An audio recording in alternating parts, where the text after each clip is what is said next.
Guys, today welcome to another video. Today is February 12th. So we are in a retreat right now with the whole of the staff because I think we have a retreat once a year. I'm not sure every company does that, but I guess having a retreat, you see the laughter inside.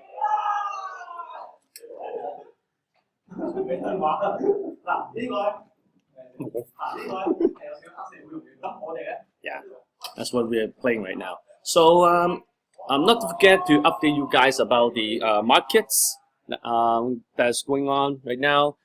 Yesterday, last night, there's Donald Trump announced announced an attack to North America. Apparently, he is sending some ships to the North America, but as I said, I couldn't think of any too much of a conspiracy behind, or I didn't have any proof for the conspiracy behind that, because first of all, when the U.S. President Donald Trump meeting the Chinese President Xi Jinping, exact the same day he was launching a missile attack to the Syria. So that's kind of interesting. But I said the market is not as panicked as you think. So that you shouldn't buy buy gold or selling any stocks for now. But I guess last night the market is pretty crazy again. The gold was going up like crazy, was once going up like crazy, and then stock markets all fumbling downwards, dropping. So that how should I not interpret it if there are any conspiracies behind? So there's kind of I think I conclude that there are kind of few theories behind, or we can say game theories about what you have on your hand and what you should bargain for. So we have although we're going we're in the retreat now, but we still have meeting for the markets, because we have retreat doesn't mean that the stock markets or have holidays, right? So there are kind of few conspiracy and conclusions that we made for you guys to take a reference of, and how and what will affect the oil prices. So let us conclude the conspiracy behind. As we think that there are a few possibilities. First of all, is that Donald Trump is kind of showing the world what he's capable of, and it's exactly the same time he will launch the missile attack to the Syria, and that is the time exactly that the Chinese president wasn't available to host any meetings. Apparently, after he went back to China, he hosted a big meeting gathering all the people, saying that this is wrong, and he said that to Donald Trump, you really have to have evidence in order to do such a thing for into a country. And Syria is kind of Russia, the friend of Russia. So that is pretty intense for Donald Trump to say that now China, you have to make a decision whether you're with me or you're with Russia. Or he's showing that, okay, China, you are now with the Russia, then I will talk to you, but not that you will have good days to come in the future. So another thing is that this time it's North America, right? So people will know that Chinese is always saying that he's in the middle, he is not biased, he's not helping any other country with I only see proofs. So but you know that in a long time history, Chinese and the North America, North Korea, and also the Russia are friends. So it's not too much of a coincidence this time that he was sending a message yesterday that he will attack the North America. So really, it's not such a coincidence, right? So Donald Trump really have to the Chinese president really have to think deep about the issue. So this first conspiracy. The second one is that actually in the meeting of Donald Trump and Mr. Xi, they really that's pretty ridiculous, right? But they actually agreed that they will try to make a drama out of it. So they agree, literally, the Chinese agreed that you should launch a missile attack, and also how they should attack the North America. And then he will go back to China and pretend that he didn't know anything. In return is that in game theory is that this time you were assuming that the Chinese is actually having the more things in their hands than U.S. So that is why this agreement will be true. Don't lock it. And then that's another space, but I think this is pretty far off.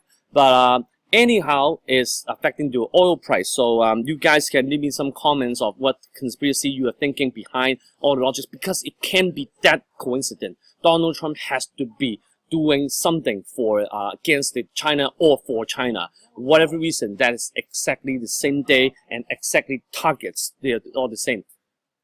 Where are you guys going? English, please. Where are you guys going? We are going to BBQ. Now? Yes. I call you. Get some food. Get some food. Okay.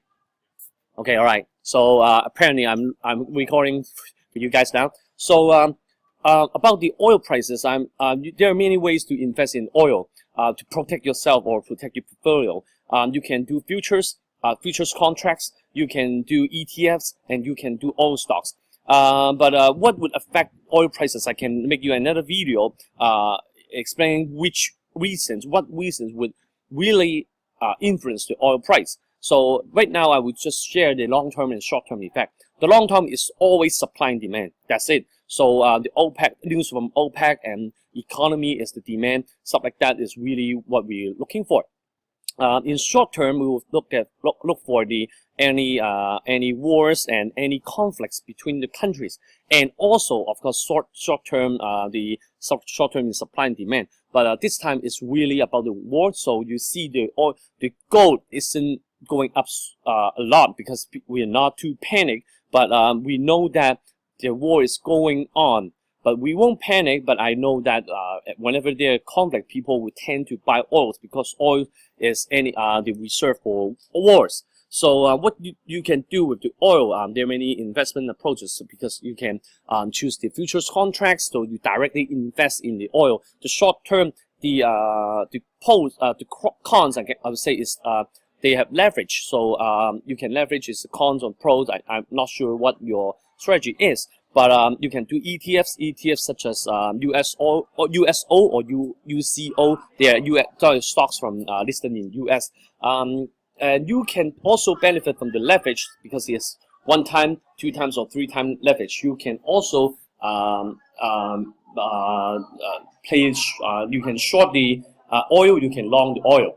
The third option is oil stocks, such as the ExxonMobil or Chevron. So my choice is Chevron. Is pretty good because we've been investing in Chevron since last year.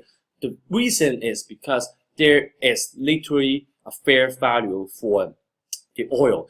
If the oil is apparently stays below the value, so almost all the countries are losing money, then in the end, there's only 2 options. The first option is the oil would bounce back.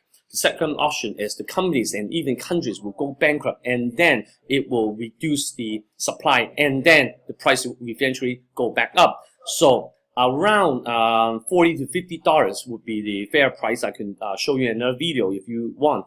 So we have a calculation. We just had a seminar just 2 days ago in Hong Kong. One of the big section is what is the true value of oil behind. It's about the oil producing countries, their production costs, and also how US is playing games with their reserve oil because they're not owning the most oil under the land, but they have been reserving a lot of oil for themselves. So that is the 2 big reasons how to calculate the oil. So if the oil price stays at $20 or $30, I know the first one is Saudi Arabia will be going bankrupt because it's really, although they are playing the oil game, so that the shale gas will no longer in the market, but they really have the bottom line that they will have to look for. That's the break-even point, right? So they can lose money, but they can't lose that much money in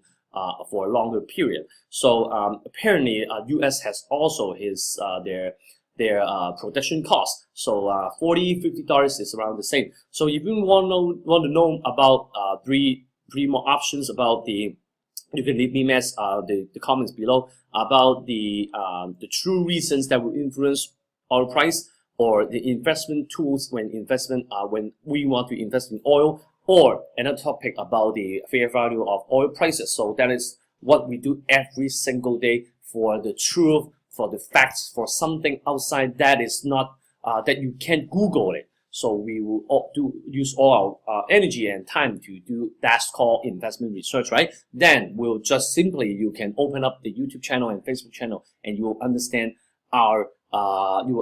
fully our full version of our research. Right, guys, when I come back, I forgot to tell you the technical analysis of the US oil. So we'll talk about that. So as you see, the oil prices really rebounded from the $47 range to now 53.7. So in the Asia market, the US oil was still going up. So it is pretty positive that people are pretty positive and optimistic of the crude oil. So the technically will hit the technically you should look for the 54.5 dollar per barrel. And if that level is broken above, and I think this uptrend will be really strong. But I personally think that the wave will be stopped around this level. So when it hit around 54 to 54.5 dollars a barrel, you may see a little bit of an adjustment. Our target is around 52 dollars to 51.5 dollars. So this is the range of the wave, and then the specific ratio for the adjustment. So if that is the stronger resistance, doesn't mean that it will stumble to that level and stop. But it's always about the possibility and the chance, and how much chance it will go up or how much chance it will go down. It's not never 100%. So now you can look for it. If you're holding any oil assets, I think you can hold for a little bit longer. Then if it touches the 54 level of 54.5, and you see the candlestick pattern turning bearish, and you can be prepared to look for some future contracts or even some ETFs that's bearish ETFs, so you can benefit from the oil going down. So that's the update for now. So I will see you Friday. I guess I will talk about some soft investment knowledge. So let me know if you want anything that you want to understand more about. So leave me a comment, press the like button, and share it to your friends. I'll see you next time. Goodbye. So that's it for now. Oh, goodbye.